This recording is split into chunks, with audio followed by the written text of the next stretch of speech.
Ya, itu kan untuk menjaga kesehatan masyarakat kita semuanya. Di beberapa negara justru sudah dilarang, tidak boleh. Kita kan masih, tapi untuk yang batangan tidak. Ya. Ingat loh Mas, penerimaan negara dari rokok ini dari cukai saja tahun lalu itu 213 triliun. Hah? 213 triliun. Sementara penerimaan laba BUMN di APBN udah sampai 50. Kita itu pernah menulis ketika edisi khusus PSI, PSI didukung oleh salah satu perusahaan rokok besar yakni Jarum yang untuk membiayai para calegnya. Hah? Masalahnya presidennya tidak pro kepada pengendalian rokok. Ini pengakuan Menteri Kesehatan yang sekarang kepada saya. Dan di istana itu menurut Pak JK ini lobby rokok di istana itu kuat sekali. Pemerintah secara resmi telah melarang warga berjualan rokok secara eceran. Larangan tersebut tertuang dalam Peraturan Pemerintah Nomor 28 Tahun 2024 Pasal 434 Ayat 1 huruf C yang sudah ditandatangani oleh Presiden Joko Widodo. Lantas, bagaimana respon dari pemilik warung yang berjualan rokok eceran ini? Ibu, pemerintah ini telah mengeluarkan aturan secara resmi melarang masyarakat untuk berjualan rokok secara eceran. Ibu sudah tahu apa belum, Bu? Belum tahu. Belum tahu. Iya. Dari Ibu sendiri, apakah setuju atau tidak dengan aturan ini? Tidak setuju. Kenapa Bu nggak setuju? Ya lebih menguntungkan sih kalau rokok eceran itu. Nah, Bapak setuju apa enggak dengan aturan ini? Larangan warga berjualan rokok secara eceran. Kalau saya pribadi sih nggak setuju ya. Soalnya ngebantu juga sih kalau untuk beli eceran gitu ya kan. Kalau beli eceran kan sebatang itu ya dengan merek tertentu kan ya terjangkau lah ya. Nggak setuju.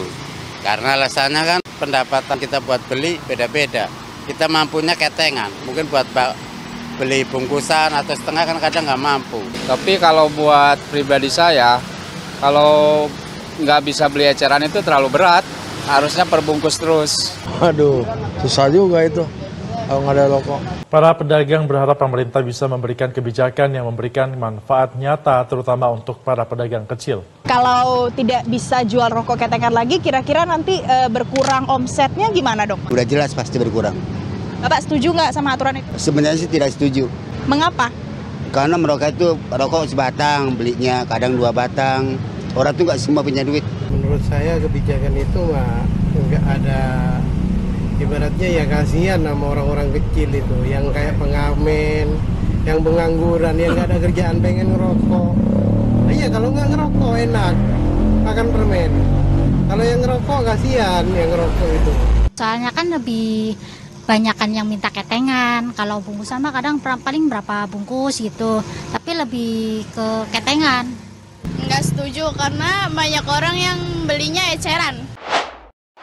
Assalamualaikum warahmatullahi wabarakatuh. Jumpa lagi dengan saya di Kem TV Channel.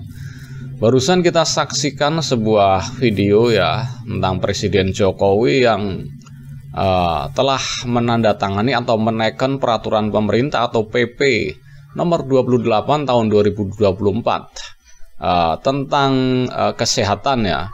Dan salah satu poin di dalamnya adalah dalam aturan itu warga dilarang menjual rokok eceran atau berbatang. Ini peraturan ya memang untuk kesehatan tetapi sangat mengganggu dan sangat merugikan masyarakat kecil terutama pedagang-pedagang asongan ya. Katanya Presiden Jokowi presiden yang merakyat, membela rakyat kecil, tetapi nyatanya Presiden Jokowi justru membunuh harapan masyarakat kecil yang hidupnya pas-pasan. Bahkan rokok aja belinya ketengan atau per batang karena tidak bisa atau tidak mampu untuk membeli rokok bungkusan ya. Apakah ini yang katanya Presiden membela rakyat kecil dengan berdalih demi kesehatan? Ya harusnya bikin peraturan perampasan aset para koruptor gitu dong yang greget sekali. Ini peraturan remeh-temeh tapi menyusahkan rakyat kecil. Rakyat memang sudah susah dibikin susah lagi. Nah, untuk lebih jelasnya saya bacakan ya pasalnya sebagai berikut ini. Nah, dalam hal itu tertuang dalam pasal 343 ayat 1 poin C seperti berikut ini. Ayat pertama, setiap orang dilarang menjual produk tembakau dan rokok elektronik. Yang kedua, menggunakan mesin layanan diri kepada setiap orang di bawah usia 21 tahun dan perempuan hamil secara eceran satuan per batang kecuali bagi produk tembakau berupa cerutu dan rokok elektronik. Selain itu, penjual juga dilarang menempatkan rokok dan produk tembakau lainnya pada tempat yang sering dilalui warga. Pedagang turut dilarang menjual rokok dengan radius 200 meter dan dari satuan pendidikan dan tempat bermain anak-anak. Oke, memang peraturannya terlihat sepertinya bagus sekali untuk kesehatan. Tetapi harus dipertimbangkan juga bagaimana nasib rakyat kecil. Dan setelah kita melihat video di depan tadi ya, seorang ekonom asal Universitas Indonesia, Bung Faisal Basri menjelaskan bahwa cukai tembakau atau cukai rokok dalam periode terakhir tahun kemarin itu mencapai 213 triliun. Itu hanya dari cukai rokok saja, bahkan melebihi laba dari pendapatan dari BUMN ya, atau perusahaan milik BUMN yang hanya mendapatkan sekitar 50 triliun saja. Di sini terlihat sekali bahwa cukai dari rokok ini sangat membantu sekali untuk pembangunan, bahkan mungkin untuk membangun untuk mewujudkan proyek mercusuarnya Pak Jokowi seperti proyek IKN. Dan ini sedangkan kalau menurut Bung Faisal Basri, di dalam istana negara saja perdebatan rokok ini sangat kuat sekali. Lobby-lobby rokok ini sangat kuat sekali.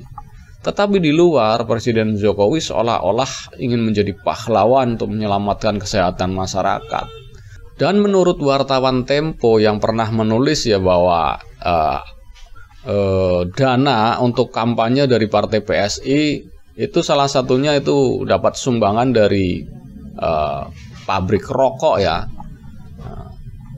Di situ dia menjelaskan untuk calegnya maju di pilkada kemarin, di pilpres kemarin, dan ini sangat kontradiktif atau tidak tidak sejalan dengan apa yang disampaikan Presiden Jokowi tadi ya.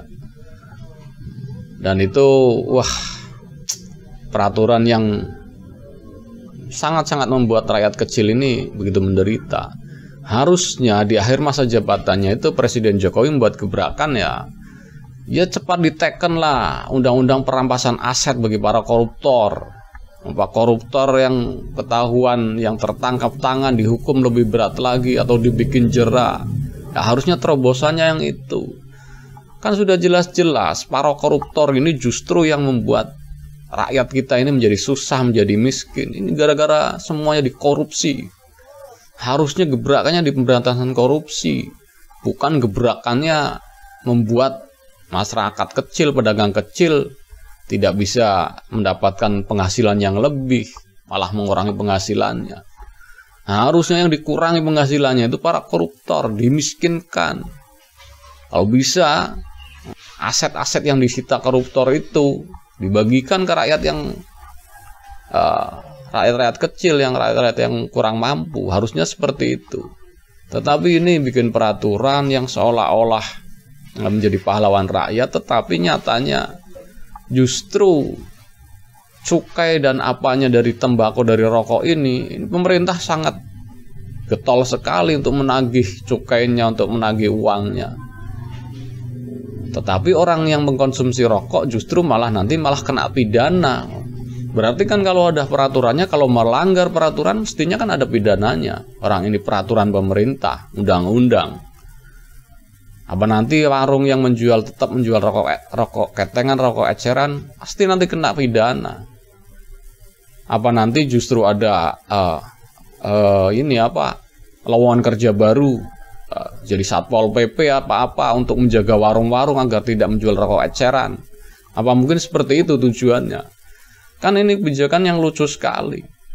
Cara mengawasinya bagaimana? Kan, wah, makin nggak karuan negara kita ini, makin lucu aja tingkahnya. Dan ini saya sangat tidak setuju sekali ya. Lebih baik peraturan-peraturan yang ini dialihkan dong, bikin dong peraturan yang buat koruptor lah. Yang terutama korupsi lah, berantaslah korupsi, tegakkan hukum udah carut marut seperti ini. Yang benar malah dipenjara, yang salah malah tertawa, kan begitu sekarang ini. Coba dong bikin gebrakannya di bidang hukum, yang kedua di bidang korupsi. Yang kalau nepotisme ya sudahlah, mau gimana lagi, memang sudah terjadi nepotismenya. Soal dinasti politik. Yang jelas ya soal korupsi itu yang harus diberantas, bukan urusan remeh-temeh masalah rokok orang-orang kecil malah dibikin susah lagi. Oke, mungkin cukup sekian dulu reaction video dari saya. Jangan lupa komentarnya, like dan subscribe. Assalamualaikum warahmatullahi wabarakatuh. Salam waras.